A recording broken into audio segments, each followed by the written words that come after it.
नमस्ते भैया बहनों। आज कक्षा 10वीं की हिंदी की इस कक्षा में पुनः एक बार आप सभी का स्वागत है। भैया बहनों, कल आप लोगों का बहुत से भैया बहनों का होमवर्क भी मिला।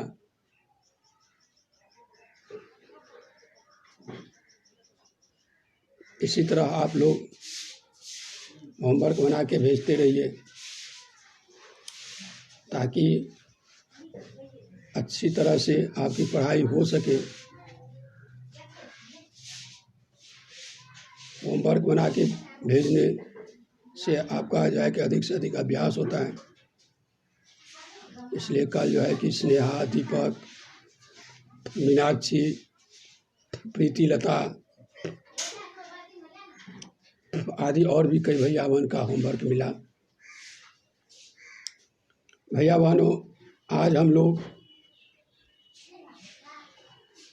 देव जी का जो पाठ है पायनी नूपुर, उसको पढ़ने से पहले हम लोग देव जी का परिचय जानेंगे। भैया बहनों, उत्तर प्रदेश हिंदी कवियों का गढ़ माना जाता है।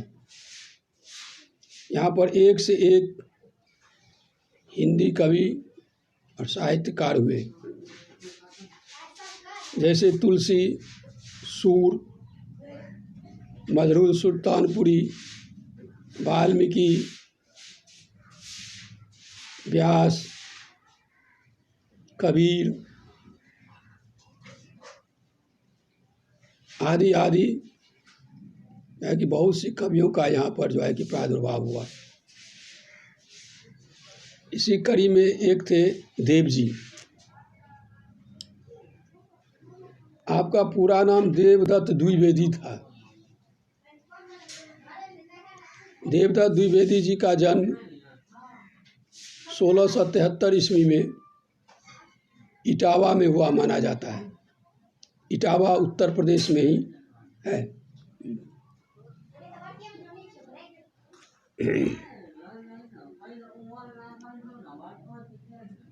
देवदत्त जी के अनेक आश्रयदाता थे।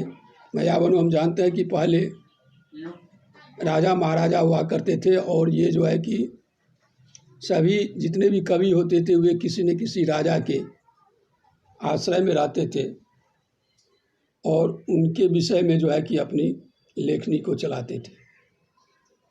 तो देव जी को अभी जो है कि अनेक राजाओं का आश्रय मिला, लेकिन उसमें औरंगजेब के पुत्र आजम शाह को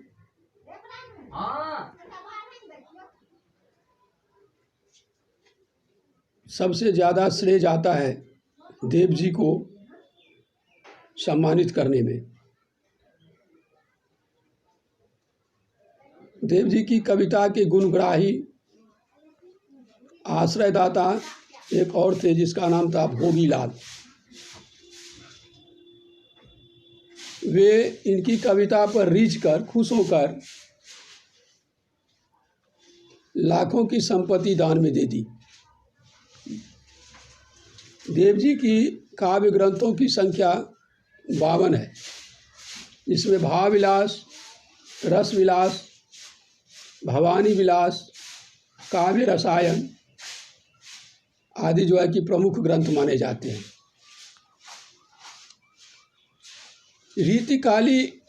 रीतिकाल के प्रमुख कवियों में एक देव जी थे।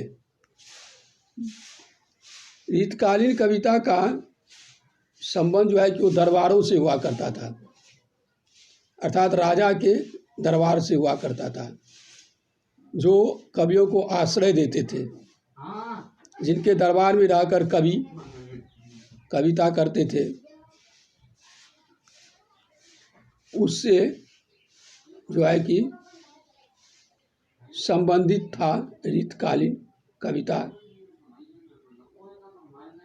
इस कारण इसमें जो है कि दरबारी संस्कृति का चित्रण अधिक देखने को मिलता है। दरबारी चित्रण अर्थात दरबार में रहकर राजा का गुणगान करना, उस दरबार की जो है कि विशेषता का बखान करना, राजा का बखान करना, ये सब चीज़ होता है।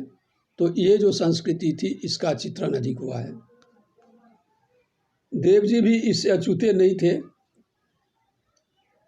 किंतु वे इस प्रभार से जब जब जो है कि जब तक मुक्त हो जाते थे, और जब जब वे इससे मुक्त हुए तो उन्होंने प्रेम और सौंदर्य की साथ चित्रण करने का प्रयास किया।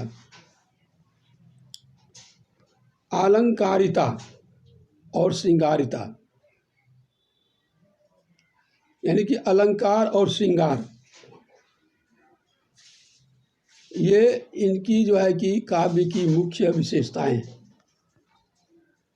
शब्दों की आवृत्ति के जरिए नया सौंदर्य पैदा करके देव जी ने सुंदर ध्वनि चित्र प्रस्तुत किया है। देव जी की मृत्यु 1767 ईस्वी में हुई। यहाँ जो हम लोग देव जी की कृति को पढ़ने वाले हैं, यह देव जी की संकलित कवित सवैयों में से एक है। यहाँ रूप सौंदर्य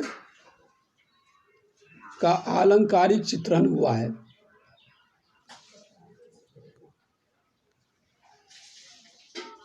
भैया बहनों, देव जी के विषय में हम लोग इतना जाने। कल हम इनकी जो है कि रचना है इसको पढ़ेंगे और उसका जो है कि अध्ययन करेंगे। तब तक के लिए नमस्कार, कल फिर मिलेंगे। इसमें आप लोगों को बनाने के लिए कुछ प्रश्न दे रहे हैं, उसको आप लोग जो है कि बना के भेजिएगा। पहला प्रश्न है, देव जी का जन्म कहाँ हुआ। दूसरा प्रश्न है, देव जी का जन्म किस ईस्वी में हुआ। देव जी के प्रमुख 2 आश्रयदाता कौन थे। देव जी की 4 रचनाओं का नाम लिखिए। देव जी की मृत्यु कब हुई। देव जी की रचना की मुख्य विशेषता क्या है। इसे बना के कल आप लोग भेजेंगे। ठीक है, धन्यवाद।